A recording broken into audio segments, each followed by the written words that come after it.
brought in our word specialist to conduct this important interview. Please welcome our Director of Creative Communications, Owen Jones.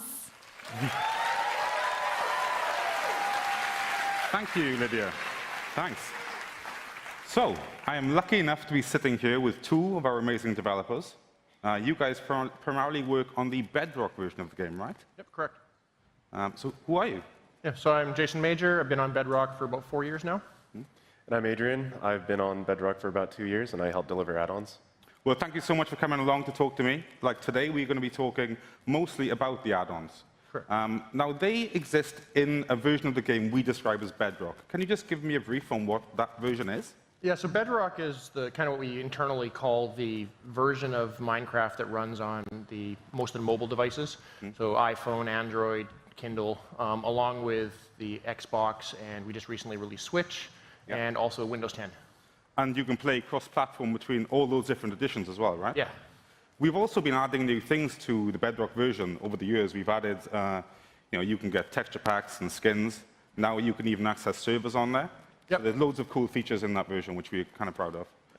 But today we are talking mostly about add-ons. Now, add-ons are a way you can kind of change the game and kind of customize it yourself. Yeah, so about 2 years ago, we added the ability for people to come in and just through editing simple text files, they can go and take existing mobs in the game and change their behaviors. They can change the geometry, which is kind of the shape of what they look like, and kind of mix them up and make a lot of fun things. And we've seen a lot of really cool stuff built with that already.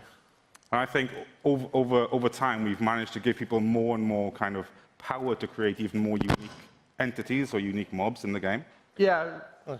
Right. So one of the new things that we're doing now is we're making it so that people can add their own new entities instead of needing to overwrite an existing one. Okay. So it really gives users a little more power to be able to add whatever they wanted.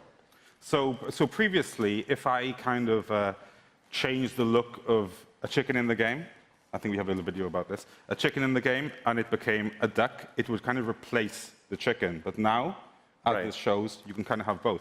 Right. So now we have a new spawn egg for our new entity, duck. This is just an example of what someone can create using our new feature. And because it's a new entity, it has a new render, and it has a whole new set of behaviors as well. Yeah, that's super awesome. And that's going to give a lot of freedom to people to kind of really customize what exists in their world now.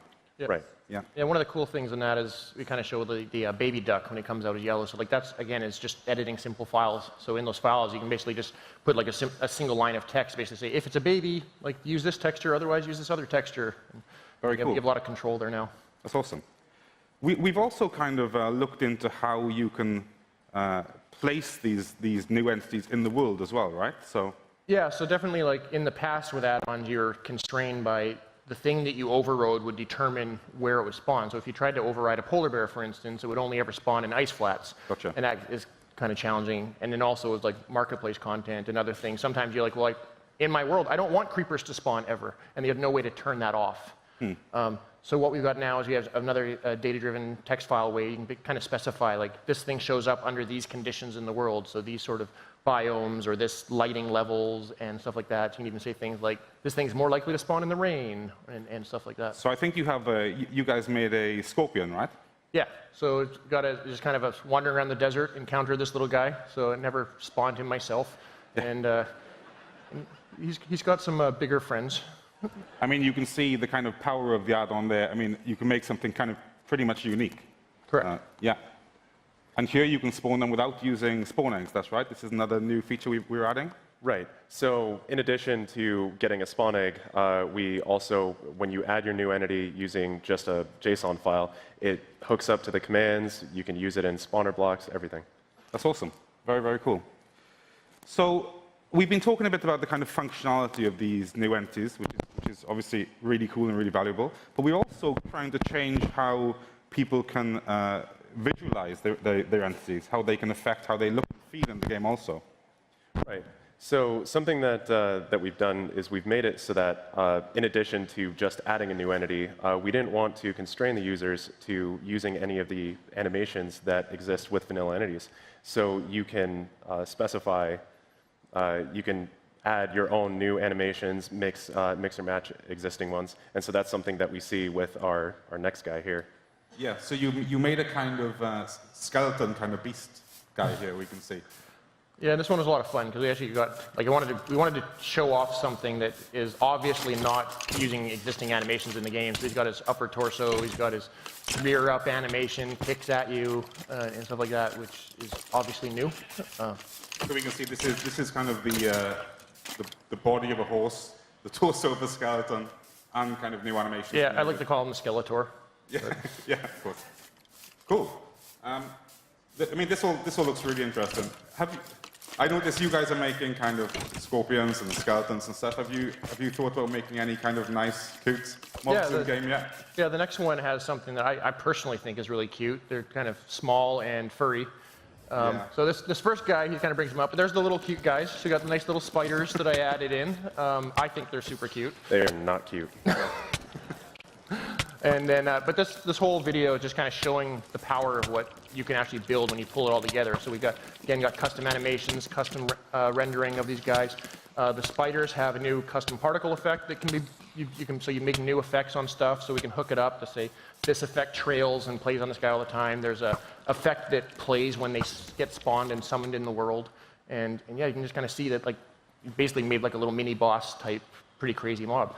Yeah, it's amazing you can kind of pull that off just by using text files, you know? Yep. Are there any limitations to how add-ons work at the moment, though? Yes, so similar to with add-ons before, you're still limited in just using the existing behaviors in the game. So the things that the vanilla mobs can do, for the most part, those are available to you.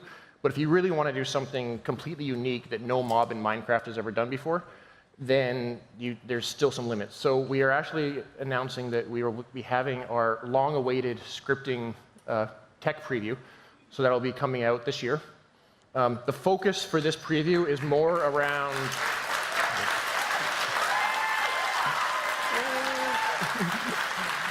So for this tech preview, the focus is much more around more of like a mini game, high-level control aspect, but the goal is to eventually start being able to build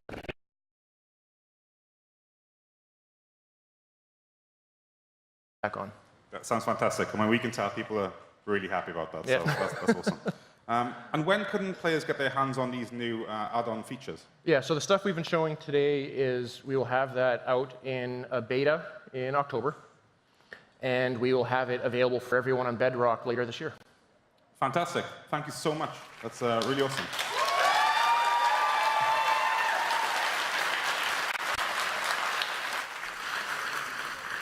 So for more information on how add-ons work and how you can get your own creation into the game, check out minecraft.net, where we'll have more info soon. But for now, I'm very proud to announce that I have two very special people coming on.